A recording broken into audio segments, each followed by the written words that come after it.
You're listening to The Secrets of Star Trek, where we discuss the hidden layers and deeper meanings found in all the Star Trek TV series, movies, and more. And today we're discussing the original series episode, The Alternative Factor.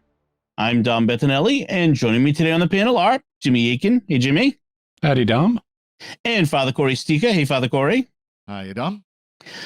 Folks, be sure to get your very own Secrets of Star Trek t-shirt or mug or phone case or more by visiting sqpn.com/merch. And I want to tell you about another show on the StarQuest Network you are sure to enjoy called The Secrets of Movies and TV Shows. You can find that wherever fine podcasts are found or at sqpn.com/secrets.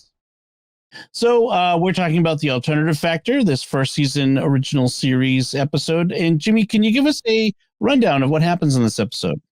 This week, the Enterprise is mapping a depopulated planet, but intergalactic quakes that seem to shake the universe start happening, and they seem to be centered on the planet. So they go down and meet a scruffy-looking guy named Lazarus with a ridiculous fake beard that keeps dramatically changing how thick it is. Lazarus has what looks like a big toy spaceship on the surface of the planet, and he claims that he's being persecuted by an evil man who destroyed his civilization. In fact, Lazarus is raving paranoid crazy about this man. Only sometimes he's not. Eventually, Captain Kirk and the gang realize that they're living through an evil twin plot, and there are two Lazaruses, one good and one evil, who keep switching places.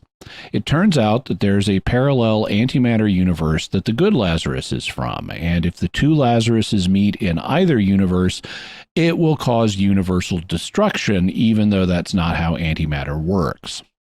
Both Lazaruses steal dilithium crystals from the Enterprise to power their big toy spaceships.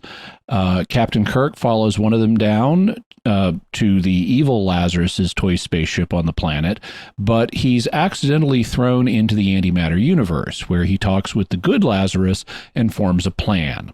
When he goes back to our universe, he needs to force evil Lazarus into a kind of corridor between the universes where good Lazarus will be waiting for him, and they can have a wrestling match for all eternity.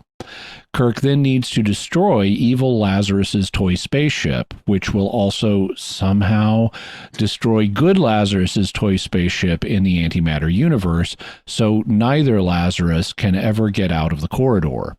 Kirk goes back and to our universe and executes the plan, saving both universes, but trapping both Lazaruses for all eternity. Eternity.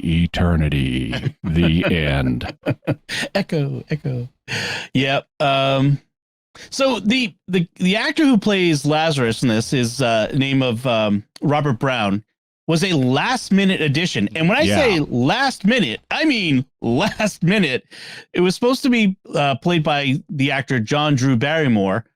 John Drew Barrymore, who is literally Drew Barrymore's dad, and also the son of the other famous Barrymore, who was unstable. He was mentally unstable, but unfortunately and sadly. And after this, he basically... So what happened is he was supposed to show up, didn't show up to work, and they had to go grab Robert Brown and literally drag him to the set and says, "Here's the script, you're on, let's go." And John Barrymore never worked again. So, well, he didn't work for 6 months. I think he worked after that. I'm kind of exaggerating. He only ever had like a few minor roles and ended up basically homeless and kind of spaced out.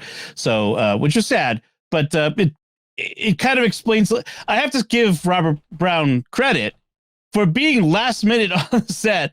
He did pretty darn good for this, but yeah, it explains a little bit of the weirdness in this episode. A little bit, some weird editing that was done to choices that were kind of made as they're going through that really, and this, as I said before, I'm doing my first run through on TOS. I've never actually sat down and watched all of TOS, and this was confusing. This got really bizarre and really confusing. As I said before that we started recording, do we need to drop the LSD now, or it was the 60s?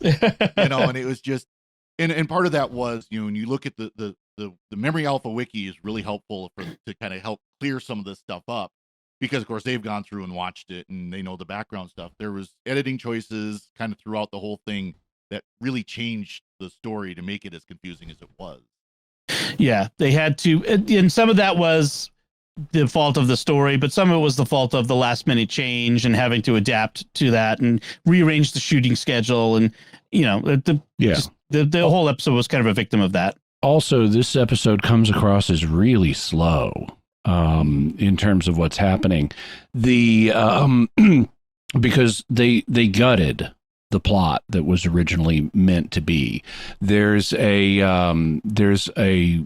She's wearing a blue uniform. Yeah. But she functions like she's an engineer. Her name is Lieutenant Masters. Yep. And the plan was for her to fall in love with Lazarus and betray the crew.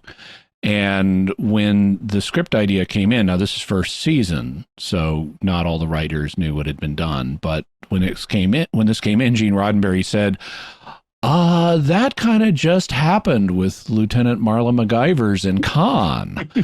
So we don't want that exact same plot, happening in close succession. So let's cut it out.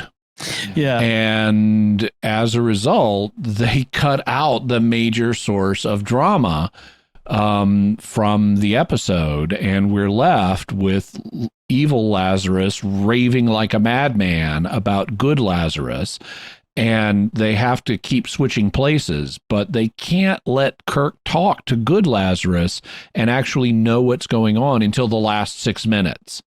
Right. And so we've got to go through 44 minutes of this with the crew not really realizing what's happening, and the two Lazaruses just switching places constantly. Well, the only one I remember the crew that realized what was going on was McCoy, and of course Kirk's like, if I had time for this, I'd laugh. In other words, it's like, this is ridiculous. He thinks McCoy's pranking him with the Lazarus, like Lazarus switching places or changing, because one has a head wound, the other one doesn't, and they don't have dermal regenerators at this point, apparently. And so the way we're supposed to recognize the different ones is bandage and no bandage. But like Kirk, McCoy has him in sickbay, has Lazarus in sickbay, and then disappears. And Kirk asks, where is he? And McCoy says, I don't know, Jim, it's a big ship, but I'm just a country doctor. You let a potential ultra powerful violent man roam around the ship unguarded? It's just kind of crazy. So,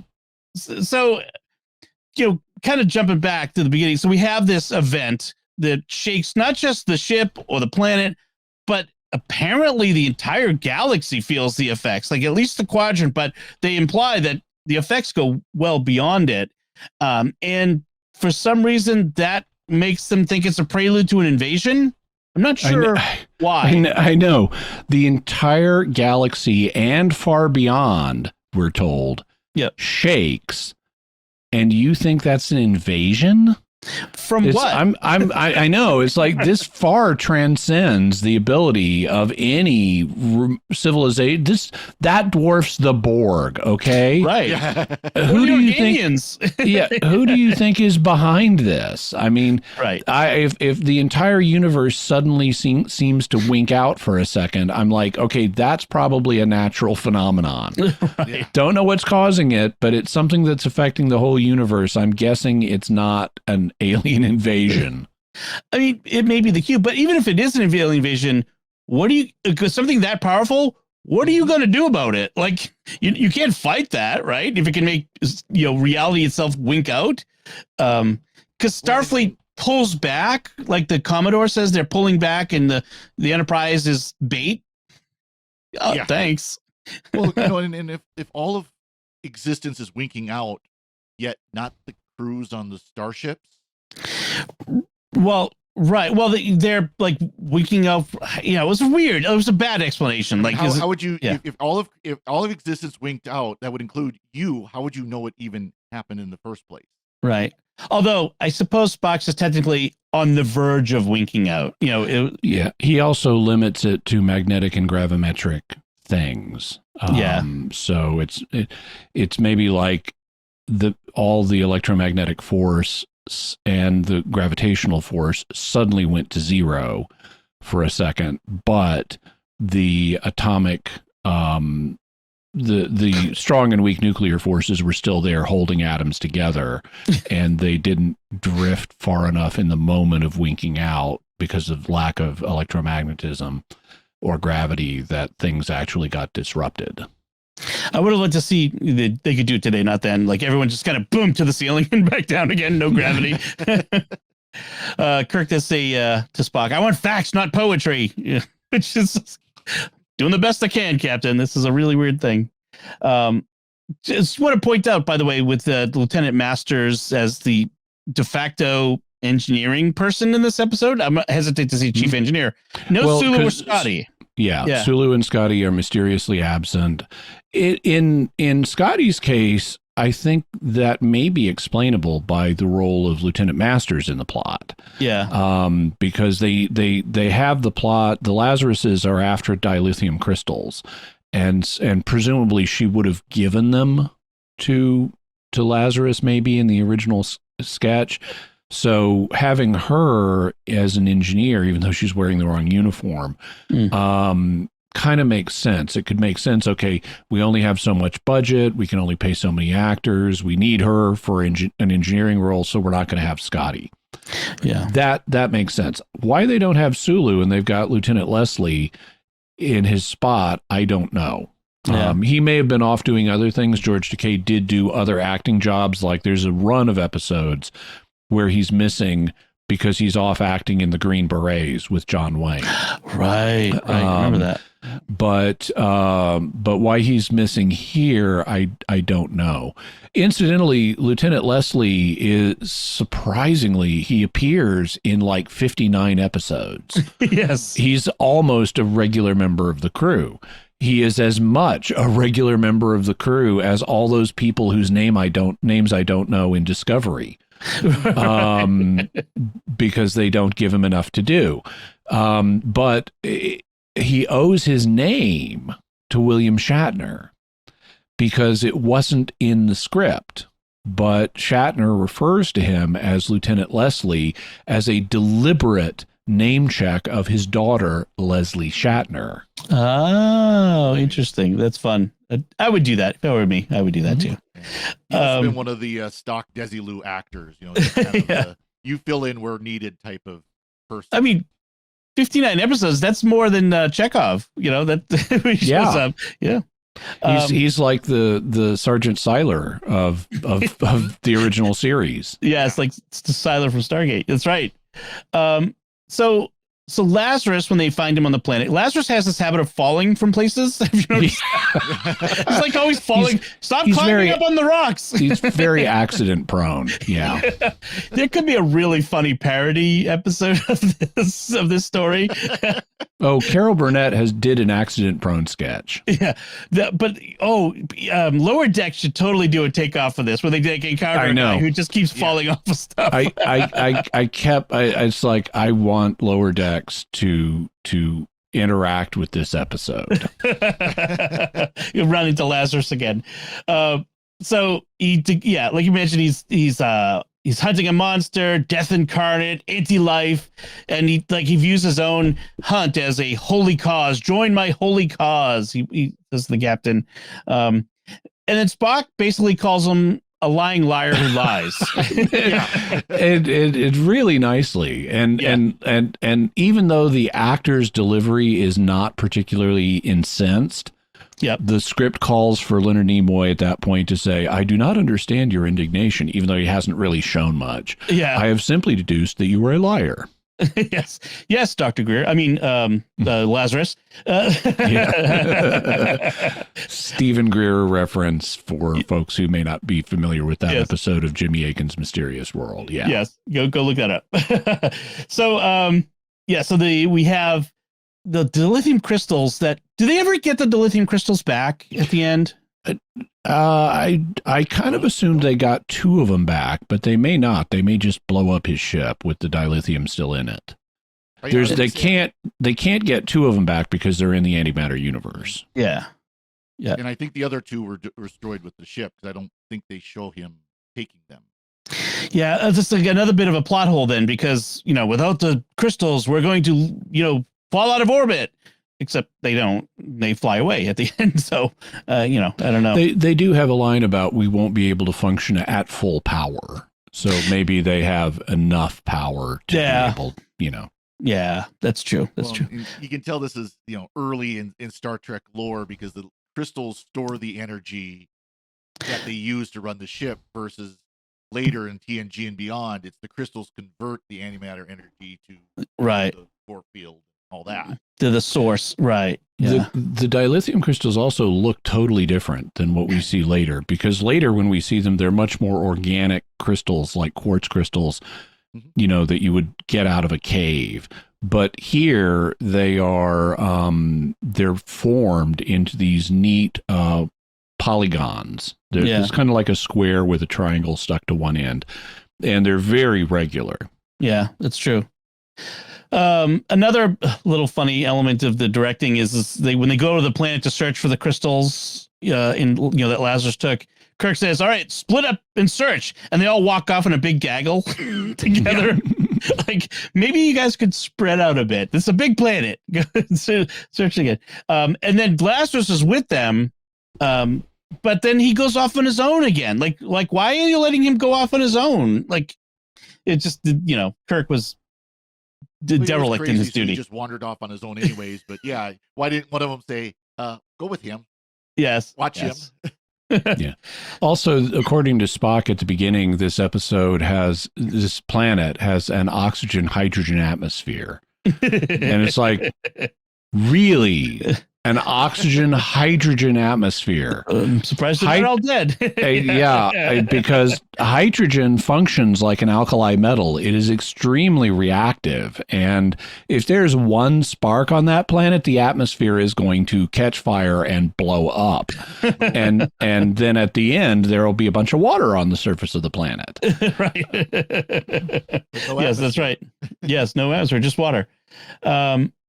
So Lazarus claims that he's a time traveler, which actually made me think of Prodigy a little bit. Like, is a time traveler who's hunting down the man who destroyed his civilization, the monster, in traveling through time. So there's a little bit of Prodigy feeling there.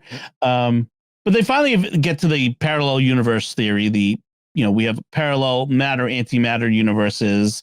And like you said, Jimmy, they totally overstate the danger of Lazarus and anti-Lazarus meeting. Well, they both understate it and overstate it, because Kirk keeps talking about if two identical particles meet, it will annihilate.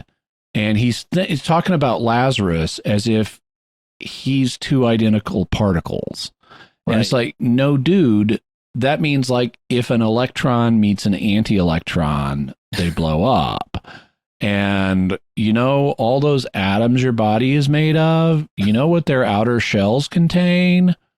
Electrons. Right. So if you go to an antimatter universe and come into contact with any atoms, they're going to have anti-electrons in their shells, and that will start the process of the energy release. So you don't need two Lazaruses to touch. You just need matter touching antimatter. And so you can't be standing here in this antimatter universe without this happening. Right. And neither can the good anti-Lazarus be in our universe without this happening. And then it won't destroy the entire universe. It will just cause a big local explosion. Right. Yep. Probably a human size, probably big enough to take a chunk out of the planet, but but not the whole universe. It's funny as they're describing that, Kirk is literally leaning against the anti-spaceship. So all this matter, this person-made matter, is leaning and standing on the planet. It's like, it doesn't quite work that way. The principle on which your ship runs, which probably isn't true yet. We probably haven't gotten to matter antimatter engines yet. But yeah. But they say that everything that exists everywhere will be annihilated, which is dude, that is not how antimatter works. Right. They're just looking at the matter antimatter reaction as a mirror, where the mirror image of Lazarus, the two come together, causes instead of just any electrons and anti-electrons. Except apparently in this psychedelic antechamber where they can wrestle. Okay, So let's talk about the negative magnetic corridor. First of all, I want to know, is this made of monopoles or something? Is that why it's negative? But periodically, the area immediately around Lazarus will get blurry, even though people standing a few yards away are not blurry. But the area around Lazarus gets blurry, and he starts to look like he's in pain. And then we see him and good Lazarus in this corridor that they have tricked out with, like, they're using color filters and stuff, and dry ice, and yeah, and they're superimposing an image of the Trifid Nebula over it for some reason, and wow, they did not try, because you can see the walls of this thing. There's two walls on either side of them. There's a wall behind them. You can see a bar on the wall behind them. So this is very obviously a set. Yeah. This is not a vague void. This is a set. And you can see the edges of the set and artifacts within it. And they've just got dry ice going. And they've got two stuntmen wrestling. Neither stuntman looks like Lazarus, and neither stuntman is even bearded. They didn't even bother to stick one of those stupid fake beards on them. So they're not even trying. Right. Apparently they took a still of this without the reverse negative effect and used it in the credits of Squire Gothos, which I didn't recall seeing. Where you have Kirk standing in the corridor without the special effects. Yeah. Shatner stumbling around. It was that's one of the things the things that stood out to me when I'd seen this as a kid, that particular, the negative effect, and that was the thing that stood out for me in this one. But we never get an explanation for why, we know why they go into the corridor when they go through that little door of the ship. It's apparently a gateway. But the effect continues on the Enterprise and just wandering around the planet for some reason. Yeah. It's funny, as I was watching this, you'd see that scene where you'd have the nebula superimposed, and then the video would spin off and then spin back. All I could think of was the original Batman series. Yeah. It's interesting that they decide to flip things a little bit and say, so to speak, the anti-Lazarus is the good guy. He's the sane one, That's okay. I like that. Yeah, that was good. Not sure why blowing up the spaceship in our universe also destroys the other one. Maybe they're connected somehow. What do you think of the name Lazarus? Do you think there's a reason they chose that particular name? Given that the name is a famous biblical name. Nothing occurs to me. I mean, I did wonder about that, but there's no obvious connection, because the biblical Lazarus, all that we really know, I mean, there are a few things that scholars have conjectured, but all that the scriptwriter would have known is Lazarus is a guy who dies and comes back from the dead. Yeah. But that does not happen to the Lazarus in these. I think they picked it just because it's a cool name. Okay. And it's got a Z in it, and it sounds Latinate because of that Latin ending, and it sounds cool. So and it's got a cultural reference. So I think it's just because a cool sounding name. Okay. Incidentally, Lazarus is a Latinate form of the Greek name Lazaros, which has, as you can hear, the Greek os ending instead of the Latin us ending. But that stuck onto it in the process of bringing it into Greek. The Hebrew or Aramaic name would be Eleazar, or Elazar, which then gets the Greek ending Elazaros, and then it becomes Lazarus. So Eleazar is the same as Lazarus. Oh, cool. Yeah, same root name. Same root name. Oh, okay. That's kind of cool. I didn't know that. Yeah, and well, this is the other Lazarus too, from the parable about the rich man and Lazarus too. But Who may be the same guy, because guess what happens with him? He dies and someone proposes he comes back to life. that's right. That's right. And it's the only parable where Jesus names anybody. Yeah. So some people have speculated, and that's all it is. It's not proof. It's just speculation that this parable might be based on the historical figure Lazarus. Based on true events, as TV shows say. Cool. So, any final thoughts on the alternative factor, Father Cory?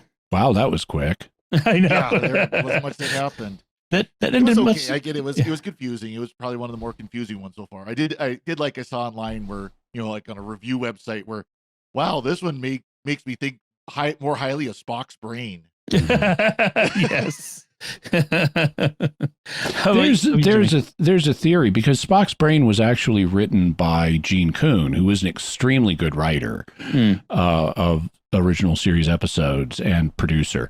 And I've seen it proposed, and we'll have to talk about it when we get to Spock's brain. But I've seen it proposed that Spock's brain is meant to be a parody episode, and it just didn't get made quite right, so that the parody didn't come through, and it just seems bad. But if you think about it as they're doing a parody, it comes across better. Yeah.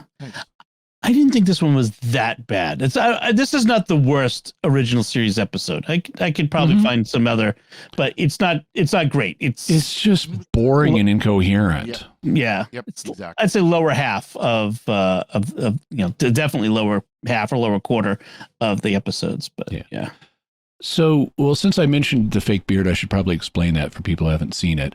It's common for actors especially in period television like this, like 60s and 70s and 50s, because beards were not very common among, in regular society at the time, and especially not among mature people. By the late 60s, you had young guys wearing them, but not so much older people.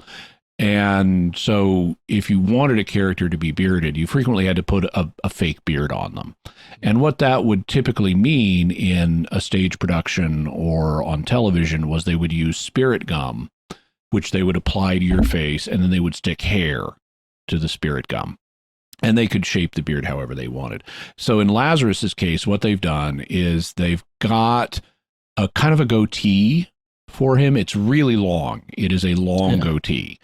And then they have a kind of a mustache that goes around goes around the edges of his mouth, but does not meet in the center. Yeah. And so it's like, there's no way anyone's actually going to shave their mustache that way. So it looks bizarre, but in his case, he's an alien. I can deal with bizarre. That's fine. What is not fine is how between shots, the density keeps changing. If you in some scenes, now most of the time it's pretty thick. It's thick enough that you can see it at a distance. But in other shots, in a distance, is like, is he clean shaven? Yeah. And when you get a close up, it's like they've just put a few strands of hair on his face. And it's like, what were they thinking? How the actor should have said, dude, you put way more hair on me before. Aren't people going to notice it's different now? And they just didn't care, I guess. It's not like good Lazarus, bad Lazarus difference. No. It's the same bad Lazarus or same good Lazarus between literal shots. Yeah. Yeah, there's one scene where he literally has like 5 strands of hair on his chin. And a few strands, like his beard or his mustache is almost gone. Strands, I don't know if it fell out between scenes and they just said, forget it, just shoot it anyways, or what. But I think it goes to show how much they were having a bad time making this particular episode. I really feel like it. Oh, yeah, man. I mean, it's the equivalent of watching okay, there's a woman with a full set of hair, and now she's almost bald. What? What happened? Why didn't you fix this? I do wonder if there was if they had initially intended where the good Lazarus was going to lose his beard, and it just the way they edited it or the way it ended up being shot, it didn't work out that way. like he was losing it over time Yeah. throughout the episode. It could be, I suppose. Except it just the jumps way it back ended and up being- forth. Yeah, except for the way they edited it and the way they recorded it, it ended up being just mismatched. So one of the things I was going to say was someone may be wondering why, just in sort of in a larger sense, why our order of episodes of TOS might be different from what you've seen either online or the way it's ordered, like say on Paramount Plus or various other services.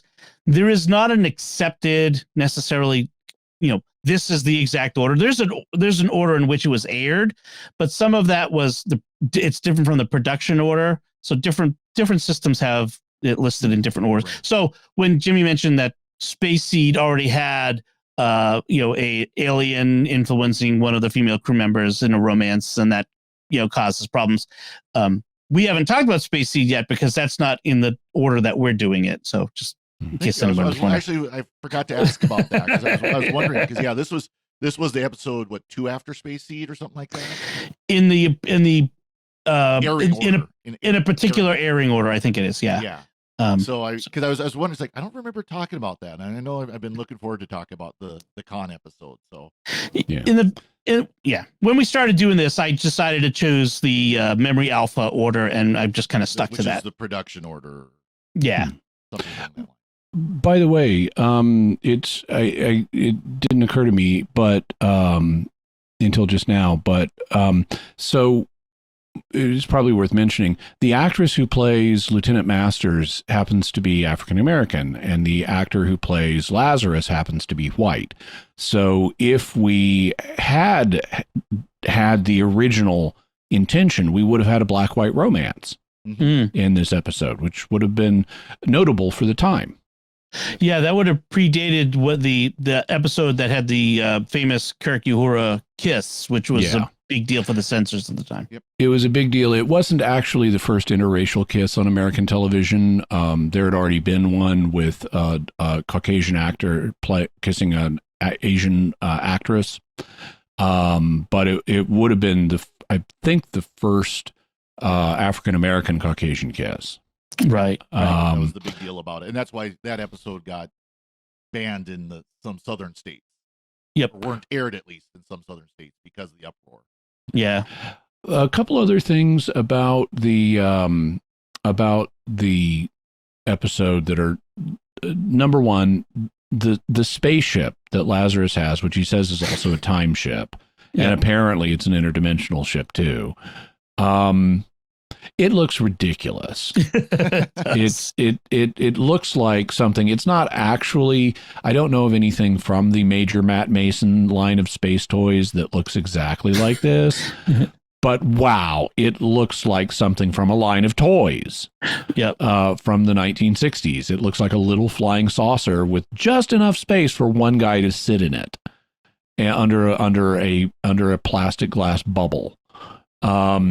So it looks ridiculous.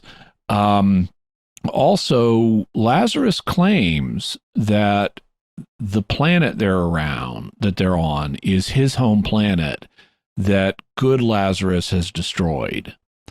And good Lazarus says that evil Lazarus is crazy.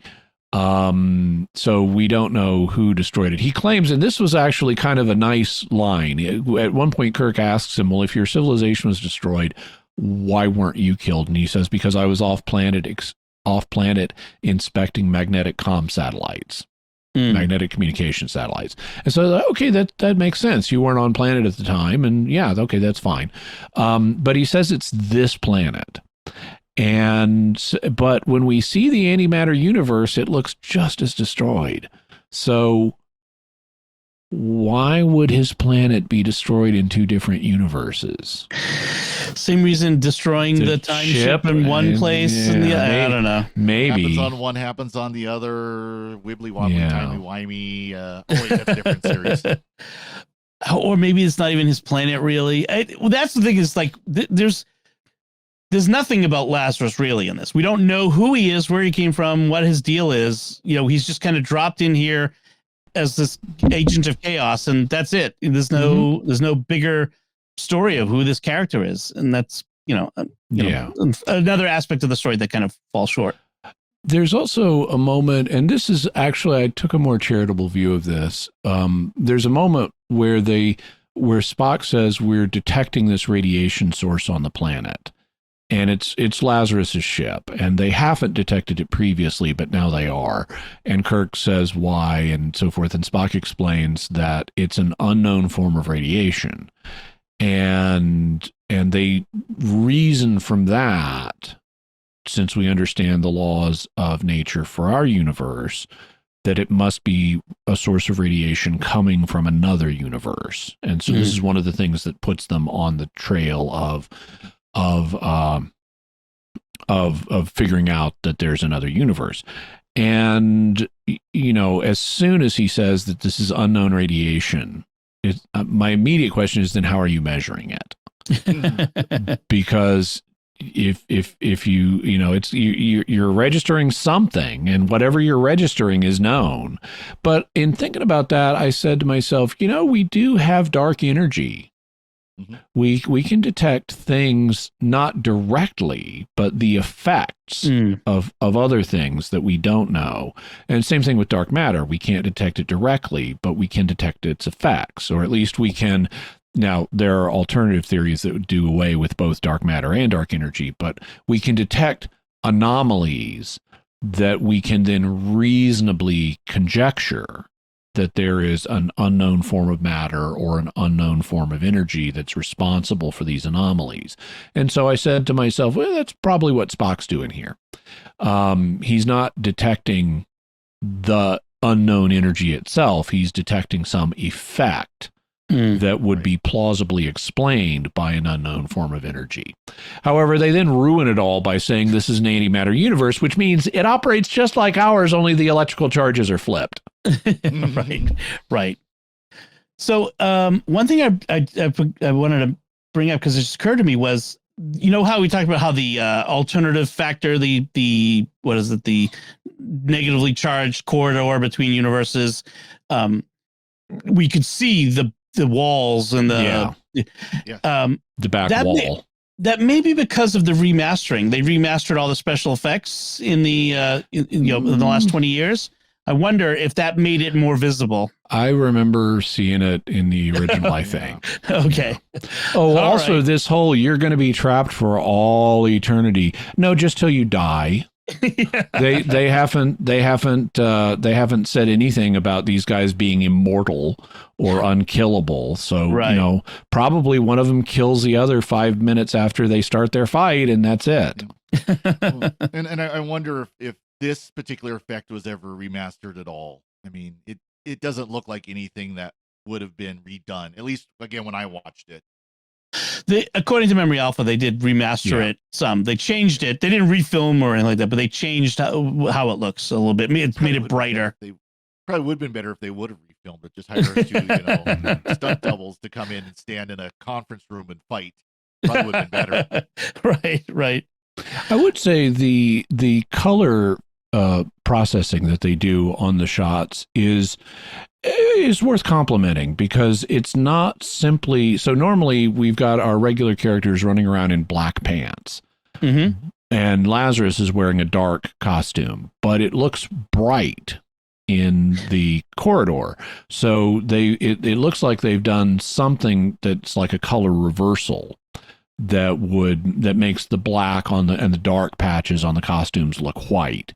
But it's not just a complete color reversal, because if you look at the skin tones, they're still like pink.